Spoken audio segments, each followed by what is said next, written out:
Charlie Kirk's parents just took a dramatic stand in court, and it shattered the public image of family unity. In an emergency order, they removed Erika Kirk as guardian of Charlie's young daughter, the child he left behind. What was presented as a grieving widow protecting her husband's legacy suddenly looked very different. While Erika moved quickly into leadership, public appearances, and control of the organization, his parents fought behind the scenes to secure their granddaughter's future away from her. The moment that court rulings surfaced, the quiet tension inside the Kirk family exploded into the open. And now people are asking one chilling question. What did Charlie's own parents see in Erika that made them take this extraordinary step to remove her as guardian? The December ruling granted temporary custody to his parents, citing serious concerns about the children's well-being, while Erika balanced a demanding schedule leading Turning Point USA. But notice how when he was murdered, they didn't go and grab a constitution.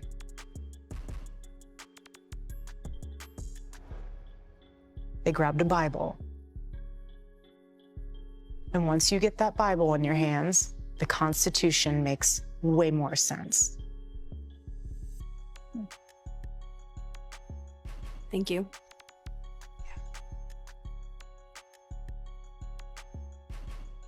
The tension had been building long before the court stepped in. At the memorial, Charlie's parents sat with quiet, sober grief, their pain visible and heavy. His sister Mary Kirk, however, could barely contain her fury. Photos and videos from the service captured her staring at Erika with visible discomfort, as if she could no longer pretend everything was okay. While Erika moved through public appearances and organizational decisions with remarkable speed, the rest of the family seemed stuck in raw mourning. That contrast told its own story. One detail that pushed the parents to act involved the disturbing paving project right after Charlie's death. According to the contractor known as the Pave Guy, Erika paid him through TPUSA funds to quickly alter the scene where Charlie was taken out. On the podcast, I have a We Are the They member, a good friend of mine, the man that did my Zen garden, but also the guy that was hired to pave over Charlie Kirk's scene. So we got a very fascinating human being, Mr. Dan Merrill. Dude, good to have you on the show. Yeah, thanks, brother. Let's just kind of cover this Charlie Kirk stuff first. Okay. And then I want to kind of get into more of your story and some other stuff like that. One of the reasons I wanted to have you on the podcast,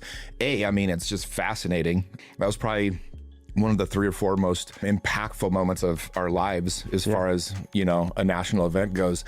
And you got thrust right into the middle of it. Yeah. So what exactly was your role? What happened? How did that all come about for you to be the person they called? I mean, I think, you know, one of the reasons I wanted to have you on, you haven't really told your story, but you've been getting a lot of like threats and people that think you're part of the conspiracy. And I just wanted to kind of really get into how that all happened for you. Sure. Well, so interestingly enough, I came and met with you about your Zen garden. That was right when it happened. I was on my way back to my shop in Provo, and I saw 6 different precincts flying past me in the commuter lane.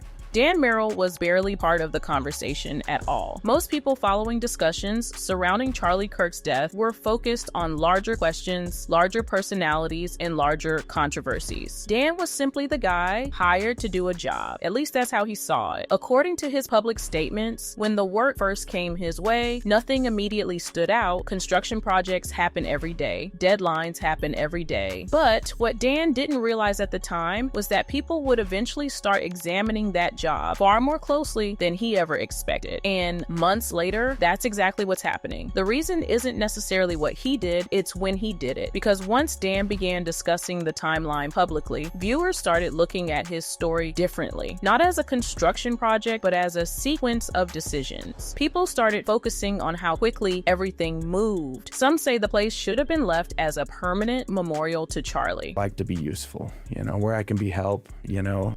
So I texted the guy, I said, look, I don't work on Sundays. My guys don't work on Sundays. You know, I'm happy to call you on Monday. What's a paver emergency? So he sends me pictures of right where Charlie was murdered. And he says, we need to put pavers in this place. So I called him, and the guy seemed like a genuine good dude. He says, you know, look, we don't have a whole lot of answers. We're told by, you know, people above us that we've got to put pavers in, you know, today and tomorrow. It needs to be in by Monday. And we've never done pavers. We've never installed them. And we want to make sure we do it right. He says, would you come help? I said, 100%. So I went and got I got my trailer. I started calling my guys, and none of my guys answered. And so I started calling my other guys, you know, my brothers. And then I called another, you know, so I put together this ragtag team. The courtyard where it all happened, it's now open to the public again. There's lots of people coming here, placing flowers, cards, things like that. The university is already making some changes. They're replacing the grass where Charlie Kirk was speaking with pavers. And there are several petitions online asking the school to make this into a permanent memorial. The rush to pave over the area, install new surfaces, and change the physical evidence raised immediate red flags. Charlie's parents reportedly learned about this payment and the haste with which the site was altered. To them, it looked less like closure and more like an attempt to control the narrative before full investigations could take place. That decision became one of the central reasons they fought for custody of their granddaughter. The court heard how Erika's focus shifted rapidly from grief to management. Within days of the assassination, she was already in fundraising mode. Candace Owens has been talking about Erika's behavior at a praise and worship service just 48 hours after Charlie's death. Guests came to pray, but many left being asked to open their wallets, even as millions were already pouring in from supporters. And as far as why Erika is lying and covering for Dan Flood, we're gonna need to get to the bottom of that. These are not little lies, these are huge lies. These are big lies. She's covering up for bad people, and it doesn't make any sense. She's welcoming bad people into the foray of Turning Point USA for money. I don't like it. I don't like it at all. Since his assassination, it's also awakened a sleeping giant. Charlie Kirk's mission and his Turning Point movement have seen tremendous support. Newsweek reports more than $6 million have poured in so far to honor Kirk and his family across various fundraising platforms. Plus, 4 of Charlie Kirk's books have rocketed up the bestseller list on Amazon. One of them, Stop in the Name of God, Why Honoring the Sabbath Will Transform Your Life, won't be released until December, but is already number 2 on the list. Also, the producer for the Charlie Kirk Show announced Turning Point has received over 32,000 inquiries to start new campus chapters. Turning Point currently has 900 official college chapters and around 1,200 high school chapters with a presence on 3,500 total. Charlie's vision to have a Club America chapter in every high school in America, which is around 23,000, will come true much faster than he could have ever possibly imagined. Erika arrived late from a media interview and shared a story about how Charlie never felt safe in their lavish Scottsdale mansion, preferring the condo for the sense of community protection. The timing and tone left many unsettled. Everyone is asking why I even went to the White House Correspondents' Dinner, and it was because many of the journalists in that room have attempted to dehumanize me, and I wanted to meet some of them face to face, quite frankly. Why have a conversation about me when you can have a conversation with me? So, for example, a journalist from the Daily Mail came up to me. She introduced herself, and she was very gracious. She was saying, "You look so beautiful. I'm so sorry for your loss." Leaked audio from staff meetings captured her upbeat discussion of merchandise sales tied to the memorial. She called it the event of the century as numbers climbed past $200,000 and kept rising. Later, she even mentioned that she's honoring her husband. I never went on shows to talk about myself at all, actually, and that's why really everyone wrote my story before I could even tell the correct version. But I went and honored my husband with all of his obligations that he had set, and I wanted to honor him in that way. And everyone will scrutinize and analyze, and they'll do all of that stuff until they're actually in the position of that person. And it's so easy to analyze someone when you really don't even know them or understand them. I don't have to explain myself. I mean, all that matters is when I come home, my baby's running into my arms. There you go. Oh, look at all the thumbs up. Look how cute that is. Sorry, this is a little bit more informal than probably Charlie would be reacting. How sweet. I didn't know they could do that. I hate Zoom. I never like Zoom. Sorry, you guys. I just wanted to say first and foremost, my heart obviously is broken for you guys as much as it is for our family. You guys lost not only a boss, but someone that you looked up to, someone that you believed in his mission, that you also that you loved. You loved listening to his show.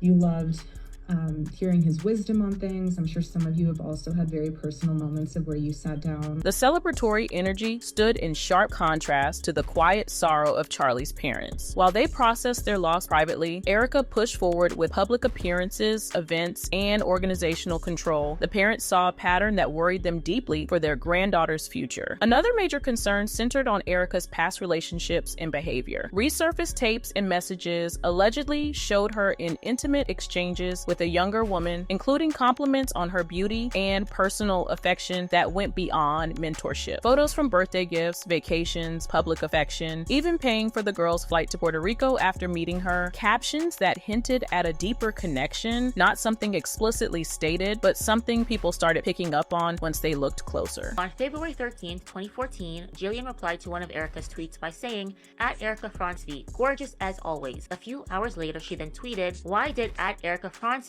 just send me this?" Laughing emojis, and there is a photo which says, "This Valentine's Day, I am going to touch your."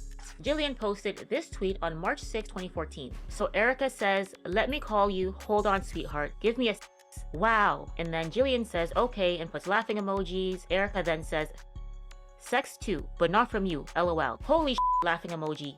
You always make me laugh. I don't bat for the other team just yet." On March 13th, 2014, Jillian shared another screenshot of her text messages with Erika. Erika says, "I forgot to tell you, hydrate tonight. No alcohol, and don't eat a lot of salty foods. You don't want to look bloated." Jillian then responds, "Thank you." Erika says, "No alcohol. Really, Erika? Age recognition, you twat waffle. Apparently, I haven't had my coffee yet." What the hell, Erika? Laughing emoji. Well, on that bite, ...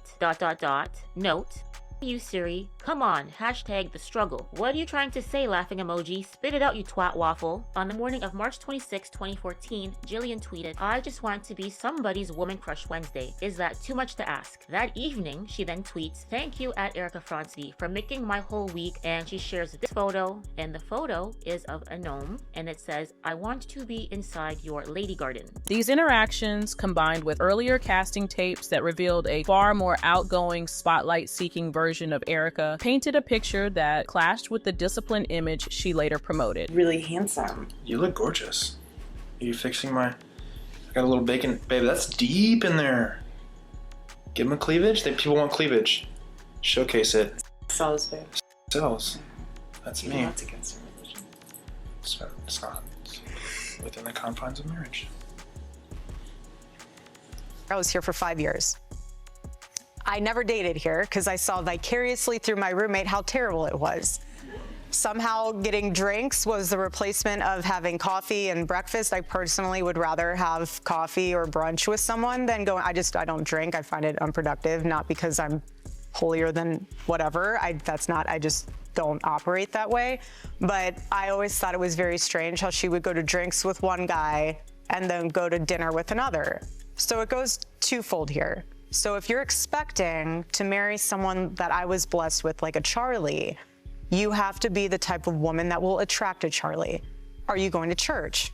Are you going to Bible study? Charlie's parents reportedly felt this history, along with the inconsistencies in her story, made her a questionable role model for their granddaughter. The Romania Project added further unease. Erika's involvement in Romanian Angels, publicly framed as humanitarian work for children, showed troubling gaps. The organization lacked proper licensing, documentation was hard to trace, and some partnerships existed in environments where exploitation concerns had surfaced. When viewed alongside other elements of her timeline, it contributed to the parents' belief that Erika's priorities and judgment raised serious questions about her ability to provide a stable environment. One detail changes everything. While Erika consolidated power at Turning Point USA, pushed aggressive fundraising, and reshaped narratives around Charlie's death, his own parents chose to go to court to protect their granddaughter. The emergency order reflected their belief that the child's well-being required distance from Erika's demanding schedule and the controversies surrounding her. The ruling highlighted how Erika's rapid shift from widow to leader left little room for the kind of careful, grounded parenting the grandparents wanted for the child. The internet reacted strongly to the court decision. Some defended Erika as a strong woman doing her best under impossible pressure. Others saw validation for the quiet family tension that had been visible for months. One user wrote about Charlie's daughter. The little girl watched as her father got